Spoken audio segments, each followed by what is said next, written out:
Citizen Television mumeniaibisha. Mtoto wangu hakuwaibisha. Na kama alifanya anything to you people, kama aliwakosea mniambie, mzee tumekataa kusupport mtoto wako kwa sababu aliharibu kazi. Niambiwe alifanya nini. Tutachanga tuwalipe. Citizen, I'm not fighting you, but I'm forced to do it. Na siku anatarajia sisemi hivyo kwa ubaya. Hata tangazo moja kusema Kimani Mbugua alipotea. You expect me to pay you mumutangaze? Inoro. Mudu alikuwa anaamka asubuhi traffic. Alikuwa anawatendea mema. Huyu mtoto asikuwa hata namuona akiwa support. When I needed you most, when he needed you most, you kept a far distance. You stood afar. Muni watch kwa ma TikTok. Mutu watch mimi na mtoto nikibeba kila kona. Former Citizen TV journalist Kimani Mbugua recently died, and his father is now accusing Royal Media Services, the parent company of Citizen TV, of neglecting his son even in death. In a heartfelt statement that has since gone viral, Kimani's father expressed his pain and disappointment, revealing that despite his son having worked for the giant media house for several years, no one from Citizen TV has come forward to support the family in preparing for his burial, not even with a single shilling. Morning! Welcome back to Daybreak. This is MBUGUA'S. After that conversation about social media, it's time to just get to the nitty-gritties. We will show you some of the moments that have made 2019. It's the last episode of MBUGUA'S of the year. My name is Kimani Mbugua, and you guys have been fantastic. And of course, as usual, as is... Niaje mraya, naitwa Kimani Mbugua na leo tumeleta broken news mtaa ya 1960 Kayole ama Oyole.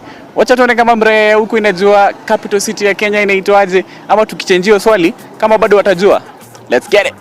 He said he had hoped the company will show compassion and help give Kimani a decent farewell, considering how much of his youthful years he gave to journalism and the very station that made him famous. Kimani's father could not hold back tears as he described the struggle his son went through, a battle that began quietly long before the headlines.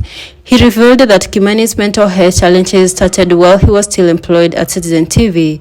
At first, it was stress and burnout. Then came depression, followed by long, painful fight with drug addiction and psychological breakdowns. When I sent my resignation letter, I was in the middle of a manic episode when I wrote that resignation letter. I was in the middle of a huge burnout. I was doing so many things at the same time, and of course, if you bite more than you can chew, if you take too many projects at the same time, you're going to break down, and that's what happened. And I tendered in my resignation, and the company told me, we are not going to accept your resignation until we're sure that you're fine. And the HR there was very, very, very concerned. So yeah, I was not fired. I resigned, and it took them about 3 months to accept that resignation because they knew that I was not okay. That I was at work and displaying symptoms of mania, for those who knew what it was. Kimani was forced to quit his promising career and seek treatment. But even after several attempts at rehabilitation, his health kept deteriorating. Those close to him say he tried to rebuild his life many times. He had moments of clarity, of hope, and even made social media appearances to update fans that he was fighting hard. Yet behind those smiles, his pain ran deep. According to reports, Kimani died on October 15, 2025, the same day Kenya was mourning the death of former Prime Minister Raila Odinga. His death was confirmed as suicide after a long battle with mental illness. Family sources said he left behind a note explaining his emotional exhaustion and struggles that had become too heavy to bear. It was a tragic ending for a young man once seen as one of the brightest stars in Kenya's media industry. So, due to the memory of my son, I have decided, by the grace of God, thanking our Governor Somko, young man Obina, this place was dedicated for education. I will not stop to sumbua Obina and Governor Somko and Mama Amina. I'm dedicating the same space with immediate effect. Mimi nimeitoa ile shule ilikuwa ya kufundisha high school, turudishe a rehab with immediate effect. So that But perhaps what makes this story even more heartbreaking is the question of support or lack of it. Kimani's father says since his son left the newsroom, no one from Royal Media ever checked on him, not during his illness, not during his rehabilitation, and not even after his death. He said they used him when he was shining, but when he fell, they disappeared. The father's emotional plea has now sparked public debate about how companies treat former employees, especially those who leave because of mental or health struggles. As the family struggled to raise funds for Kimani's burial, one man stepped forward, former Nairobi Governor Mike Sonko. Sonko revealed that he had been helping Kimani with medical treatment for some time and even covered expenses to transport his body from Mombasa to Nairobi after his death. Videos shared online showed Sonko receiving Kimani's body at the airport alongside grieving family members. He expressed sorrow at the loss and called for more awareness around mental health, saying Kimani's story should be a lesson to every employer and every young Kenyan battling silently. Meanwhile, fellow journalists, former colleagues and fans have flooded social media with tributes.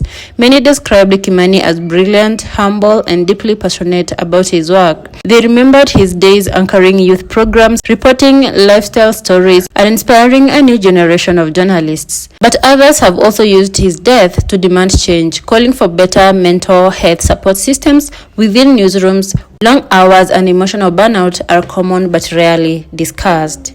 Kimani's death now adds to a growing national conversation about mental health in Kenya, especially among young professionals.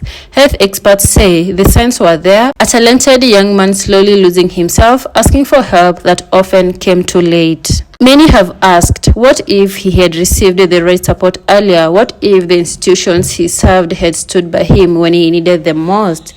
Today, Kimani Mbugua is no more, a promising life cut short, a dreamer, a storyteller, a journalist whose voice once filled our screens. His father's message remains clear. He does not want sympathy, he wants accountability. He wants people to remember his son, not for the tragedy of his death, but for the brilliance of the life he lived, and for the lessons his struggles has left behind. As the family lays Kimani to rest today, Kenyans are left reflecting on one question: how many more talented young people will we lose to silence, stigma, and neglect? Kimani's story is not just about laws, it's about mental health, compassion, and responsibility. It's about the need for every company, every family, and every friend to check in and to care before it's too late. May his soul rest in peace. Hi guys, Kimani Mbugua here, former star of TV. Feels so bad to say that right now because I'm not there anymore, but niko kwa shida and I need your help because kama ningekuwa nimekufa watu wangekuwa wanasema oh Kimani alikuwa hivi, Kimani alikuwa hivi. I'm not going to suffer in silence, but at the same time sitaki kuondeshana kama mimi nataka kuchangiwa pesa ya kufanya something bad. I fell ill in 2020. In 2020, I was diagnosed with bipolar mood disorder, and since then my life fell apart. I have lost so many things. I've lost so many friends in the journey. People got tired of me, and I'm at a position where most people are not willing to help because they say that they're tired.